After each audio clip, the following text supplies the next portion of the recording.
Good morning students. Class जो 10 है उसमें आज का टॉपिक है समन्वय एवं नियंत्रण। ये लेसन 2 शुरू हो रहा है आपका। जो लेसन 1 है, जो चैप्टर 1 है, वो पूर्णतः समाप्त हो चुका है। उसमें आप जो प्रश्न दिए गए हैं उन प्रश्नों को करिए, और फिर भी अगर कोई प्रश्न ऐसा आ रहा है जो आपको समझ में नहीं आ रहा है तो उस प्रश्न को जो है कमेंट में मेंशन कर दीजिए, ताकि हम उसे देखें और आपको उसका जो है हल बता सकें। तो आज का जो टॉपिक है लेसन 2 में, पहला टॉपिक है समन्वय एवं नियंत्रण, कंट्रोल एंड कोऑर्डिनेशन। क्या होता है कंट्रोल और कोऑर्डिनेशन, तो ये जानेंगे। तो वीडियो शुरू करने से पहले अगर आप हमारे चैनल पर नए हैं तो चैनल को सब्सक्राइब कर लें, बेल आइकन को दबा लें ताकि आपको वीडियो की नोटिफिकेशन मिल सके। तो चलिए शुरू करते हैं। समन्वय एवं नियंत्रण।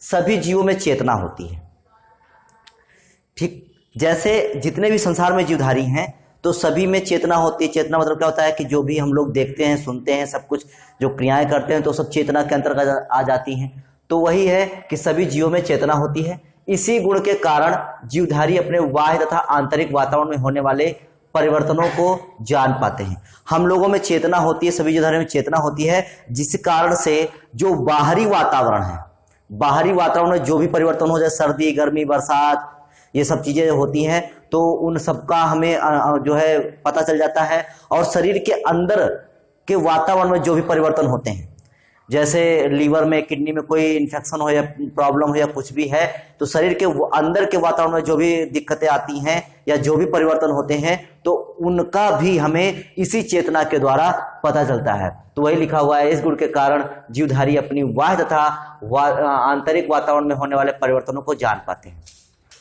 और उनके प्रति अनुक्रिया करते हैं। मतलब जो बाहरी वातावरण है और जो अंदर का वातावरण है, इनमें अगर कोई परिवर्तन हुआ तो उस परिवर्तन के फलस्वरूप हम लोग अनुक्रिया करते हैं या समस्त जीवधारी अनुक्रिया करते हैं। जैसे अगर बाहर का वातावरण जो ठंडा है तो हम लोग अनुक्रिया करते हैं कुछ गर्मी प्राप्त करने के लिए। अगर बाहर का वातावरण जो है गर्म है तो हम लोग कुछ ठंडे वातावरण को प्राप्त करने के लिए अनुक्रिया करते हैं। तो जैसा बाहर का और अंदर का वातावरण होगा उसी के प्रति अनुक्रिया करते हैं। जैसा वातावरण वैसे क्रिया करेंगे। वातावरण में होने वाले इन्हीं परिवर्तनों को उद्दीपन कहते हैं। तो वातावरण में जो भी ये परिवर्तन होते हैं उनको क्या कहा जाता है? उद्दीपन कहा जाता है। जैसे जब सर्दी पड़ती है तो सर्दी के प्रति जो सर्दी क्या है, हम लोगों के लिए एक उद्दीपन है, और उस उद्दीपन के प्रति हम लोग क्या करते हैं? अनुक्रिया करते हैं। तो और उद्दीपन के प्रति की गई क्रिया को अनुक्रिया रिस्पॉन्स कहते हैं। जो उद्दीपन है, जैसे कोई वातावरण में परिवर्तन हुआ, जैसे गर्मी पड़ने लगी, तो उस गर्मी हमारे लिए क्या है? गर्मी हमारे लिए क्या होगी? उद्दीपन होगी। जो वातावरण में गर्मी होगी वो क्या होगी? हमारे लिए उद्दीपन होगी। और उस उद्दीपन मतलब उस जैसे गर्मी से अगर हम लोग बचते हैं तो उसके लिए कोई क्रिया करते हैं, तो उस उद्दीपन के प्रति की गई क्रिया को क्या कहते हैं? रिस्पॉन्स, प्रतिक्रिया, अनुक्रिया कहते हैं। ठीक, तो जो वातावरण में परिवर्तन होता है उसे क्या कहते हैं? उद्दीपन। और उसके प्रति हम लोग जो अनुक्रिया प्रदर्शित करते हैं उसे क्या कहते हैं? रिस्पॉन्स, अनुक्रिया कहते हैं। तो जीवों में बाह्य व भीतरी वातावरण के बीच संतुलन बनाए रखने की क्षमता को नियंत्रण या होमियोस्टेसिस कहते हैं। जैसे बाहर का वातावरण ठंडा है और अंदर का वातावरण अगर ठंडा हो जाएगा तो जो है हमारा शरीर उसको एडजस्ट नहीं कर पाएगा और इससे जीवधारी की मृत्यु हो सकती है। जैसा बाहर का वातावरण है वैसा ही अंदर का वातावरण होना चाहिए। मतलब बाहर का वातावरण और अंदर का वातावरण, मतलब भीतरी और बाह्य दोनों वातावरण में कैसा होना चाहिए? समानता होनी चाहिए। भीतरी और बाह्य वातावरण कैसा होना चाहिए? दोनों में समानता होनी चाहिए, दोनों में संतुलन होना चाहिए। दोनों में क्या होना चाहिए? संतुलन होना चाहिए। और जो संतुलन बनाए रखने की क्रिया है, बाहरी वातावरण और अंदर के वातावरण में जो संतुलन बनाए रखने की क्रिया है उसको कहते हैं होमियोस्टेसिस। होमियोस्टेसिस एक छोटा सा शब्द है लेकिन इसका अर्थ बहुत ही विस्तृत है, बहुत ही बड़ा है। अभी आपको बताएंगे होमियोस्टेसिस क्या होता है। ठीक, तथा सामान्य स्थिति बनाए रखने की क्रिया को समन्वय कहते हैं। मतलब बाहर के वातावरण और अंदर के वातावरण दोनों में क्या रखना है? समानता रखना है। इस क्रिया को क्या कहेंगे? होमियोस्टेसिस। ठीक, और जब ये स्थिति आ जाएगी तब उससे क्या हो जाएगा, तब वो स्थिति क्या कहलाएगी, समन्वय कहलाएगी। समन्वय मतलब समान स्थिति का हो जाना। कहाँ, बाहर की स्थिति और अंदर की स्थिति दोनों कैसी हो जाना, समान स्थिति में हो जाना। और इस क्रिया को क्या कहते हैं, होमियोस्टैसिस। ठीक, तो ये होमियोस्टैसिस हो गया। अब होमियोस्टैसिस क्या होता है, होमियोस्टैसिस शरीर में होने वाली एक अपने आप होने वाली एक क्रिया है। जैसे एक छोटा सा उदाहरण ले लें, जैसे कोई भी व्यक्ति है और वो व्यक्ति कहीं जा रहा था और उस व्यक्ति ने एक जहरीले सर्प को देख लिया और वो सर्प देखने के बाद उस सर्प ने कोई क्रिया की जिसके कारण से वो व्यक्ति क्या करेगा, कोई प्रतिक्रिया। मान लो उस सर्प ने उस व्यक्ति को दौड़ा लिया, ठीक, या पीछे पड़ गया, तो वो व्यक्ति क्या करेगा, भागेगा, बहुत तेजी से भागेगा, जितना तेज वो भाग सकता है। लेकिन वो ऐसे नहीं भागेगा, उसको भागने के लिए, अब देखिए यहीं पर, क्योंकि सांप क्या था, उद्दीपन था। सांप क्या है, उद्दीपन है जो बाह्य वातावरण में है। अब हमें भागना है तो हमारे अपने शरीर के अगर हम लोग भागेंगे तो हमारे शरीर के अंदर बहुत से परिवर्तन होंगे। अब उनको हमारे शरीर के अंदर के परिवर्तन को और बाहर के परिवर्तन को दोनों को क्या करना है, बराबर करना है। अगर ऐसा होगा नहीं तो हम लोग क्रिया ही नहीं कर पाएंगे, जीवित ही नहीं रह पाएंगे। तो जैसे मान लेते हैं किसी सर्प ने किसी व्यक्ति को दौड़ा लिया तो वो भागेगा, लेकिन ऐसे नहीं भागेगा। ये नॉर्मल भागना होता है कि हम आराम से भाग रहे हैं, लेकिन सर्प भाग रहा है तो सर्प से हमें तेज भागना है। तो उसके लिए क्या होगा कि सबसे पहले जो हमारी एड्रिनल ग्लैंड्स होगी, जो हमारी एड्रिनल ग्रंथि होगी, ये उदाहरण बता रहे हैं आपको होमियोस्टैसिस का, कि लिखना नहीं है आपको, केवल समझना है। कि जैसे सर्प ने दौड़ा लिया तो दौड़ने के लिए क्या चाहिए, सबसे पहले हमारे जो एड्रिनल ग्लैंड्स होती है, जो अधिवृक्क ग्रंथि होती है, उससे एड्रिनलिन हार्मोन स्रावित होगा। अब वो एड्रिनलिन हार्मोन स्रावित होकर हमारी पैरों की पेशियों में पहुंचेगा। अब वो पैरों की पेशियों में पहुंच गया और पैरों की पेशियों में पहुंचने के बाद वो हार्मोन हमारी पैरों की पेशियों को बहुत ही ज्यादा सक्रिय कर देगा और हम बहुत तेजी के साथ दौड़ने लगेंगे। अब हम दौड़ रहे हैं। अब ये बात हमको पता है कि जब हम दौड़ेंगे तो हमारे शरीर को क्या चाहिए, ऊर्जा चाहिए, क्योंकि जब ऊर्जा ही नहीं होगी तो दौड़ कहां से पाएंगे। तो हमारे शरीर में ऊर्जा होनी चाहिए। तो ऊर्जा कैसे मिलेगी हमें, तो हम लोगों को पता है कि हम लोगों के शरीर में ग्लूकोज जो होता है ग्लाइकोजन के रूप में संचित होता है।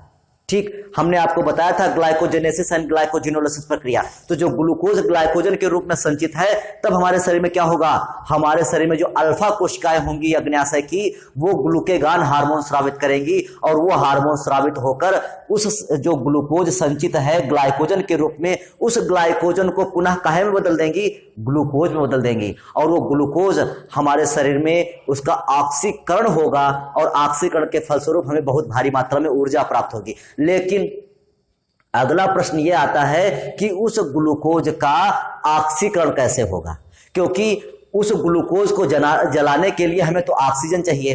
तो अब हमें ज्यादा मात्रा में ऑक्सीजन चाहिए होगी, तब क्या होगा, हमारे जो फेफड़े होंगे वो फेफड़े भारी मात्रा में वायुमंडल से ऑक्सीजन ग्रहण करने के लिए बहुत तेजी से फूलेंगे, पिचकेंगे, मतलब फेफड़ों की क्रियाविधि बढ़ जाएगी, जिस कारण से क्या होगा, हम लोग बहुत तेजी के साथ अंदर ऑक्सीजन लेंगे और बहुत तेजी के साथ कार्बन डाइऑक्साइड छोड़ेंगे। ये क्रिया क्या कहलाएगी, इसको हफना बोलते हैं, नहीं बोलते हफ गए हैं, मतलब हाफना बोलते हैं। तो क्या होगा कि ऑक्सीजन जल्दी जल्दी जाएगी शरीर के अंदर और ग्लूकोज जल्दी जल्दी से जलेगा, ऑक्सीकरण होगा उसका, और ऑक्सीकरण के फलस्वरूप क्या बनेगा, CO2 बनेगी। CO2 को वायु वातावरण में डाल देंगे। अब इससे क्या होगा, ऑक्सीजन जब ग्लूकोज को जलाएगी तो उससे ऊर्जा मुक्त हो जाएगी। वो ऊर्जा हम लोगों को भागने में सहायता करेगी।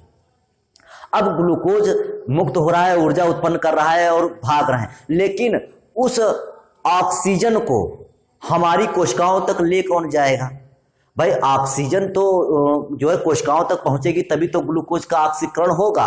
तो अब हमारा जो हार्ट है, अब ऑक्सीजन को ले कौन जाता है, ब्लड ले जाता है। तो अब जो हमारा हार्ट है वो हार्ट बहुत तेजी के साथ पंप करना शुरू कर देगा। इसलिए जब हम लोग दौड़ते हैं तो हार्ट बीट बढ़ जाती है, ताकि जब हार्ट बहुत तेजी के साथ ब्लड को पंप करेगा, बड़ी मात्रा में जो ऑक्सीजन की सप्लाई कोशिकाओं तक होती रहेगी और वो ऑक्सीजन जो कोशिकाओं में पहुंचकर ग्लूकोज का ऑक्सीकरण करेगी, और जिसके कारण से जो है ऊर्जा मुक्त हो जाएगी और ऊर्जा प्राप्त हो जाएगी। और हम लोग जो है जिस व्यक्ति को सर्प दौड़ा रहे हो बहुत तेजी से दौड़ता जाएगा। अब जब वो दौड़ेगा तो उसके शरीर का तापमान बढ़ेगा। क्योंकि ऊर्जा तो मिल गई, ग्लूकोज ऑक्सीकरण हो गया, फेफड़े भी काम करने लगे, हार्ट भी काम करने लगा। अब क्या हुआ, वो व्यक्ति बहुत तेजी के साथ दौड़ रहा है, ठीक। अब उसके शरीर का तापमान बढ़ जाएगा। जब तापमान बढ़ जाएगा तो क्या होगा कि हमारे शरीर में जो स्वेद ग्रंथियां हैं, अर्थात जो पसीने की ग्रंथियां हैं, वो ज्यादा मात्रा में पसीना उत्पन्न करने लगेंगी, जिससे क्या होगा, हमारे शरीर का टेम्परेचर कम हो जाएगा और वो व्यक्ति दौड़ता रहेगा, ठीक। तो अब स्वेद ग्रंथियां एक्टिव हो गई और उससे पसीना स्रावित होने लगा, शरीर का टेम्परेचर भी कम हो गया। अब ये बात आपको समझ में आनी चाहिए कि शरीर से जब पसीना निकल जाएगा तो शरीर में पानी की कमी हो जाएगी। अब जब पानी की कमी हो जाएगी तब क्या होगा, जब पानी की कमी हो जाएगी तब हमारे शरीर में जो मूत्र बन चुका है, उस मूत्र में से जो किडनी है, किडनी की जो नेफ्रॉन है, वो नेफ्रॉन क्या करेंगी, उस पानी को ज्यादा से ज्यादा, जो मूत्र बन चुका है उस मूत्र में से पानी को ज्यादा से ज्यादा मात्रा में चयनात्मक कुंडा अवशोषण करेंगी, उस मूत्र में से पानी को खींच लेंगी, जिसके कारण से क्या हो जाएगा, जो मूत्र होगा वो गाढ़ा हो जाएगा। अब वो पानी शरीर को पुनः प्रदान कर दिया जाएगा। तो इस प्रकार से हमारे हार्ट के द्वारा, फेफड़ों के द्वारा, किडनी के द्वारा हमारा पूरा जितना भी अंदर का सिस्टम है, वो अंदर के टेम्परेचर, अंदर के माहौल को, जो अंदर का सिचुएशन है उसको समान बनाए रखने के लिए, कहाँ समान बनाए रखने के लिए, बाहरी वातावरण के जो है समान बनाए रखने के लिए। तो जो अंदर के सिस्टम में जो प्रक्रिया चल रही है वो चल रही है केवल बाहर के वातावरण से समान बनाए रखने के लिए। यही क्रिया, मतलब बाहर के वातावरण से क्या बनाए रखना है, अंदर के वातावरण को समन्वयित करना है, मतलब समन्वय बनाए रखना है। और इसी क्रिया को क्या कह देते हैं, होम्योस्टेसिस कह देते हैं। ये होम्योस्टेसिस का एक छोटा सा उदाहरण था, क्योंकि जो जैसे मान लेते हैं एक विपत्ति प्रतिक्रिया के द्वारा हमने आपको बता दिया कि होम्योस्टेसिस क्या होता है। फिलहाल आपको होम्योस्टेसिस लिखना नहीं है, बल्कि केवल हमें ये इतना ही समझना है। तो ये होम्योस्टेसिस एक बहुत लंबी प्रक्रिया होती है अपने अंदर के वातावरण को एडजस्ट करने के लिए, ठीक। तो ये था समन्वय एवं नियंत्रण।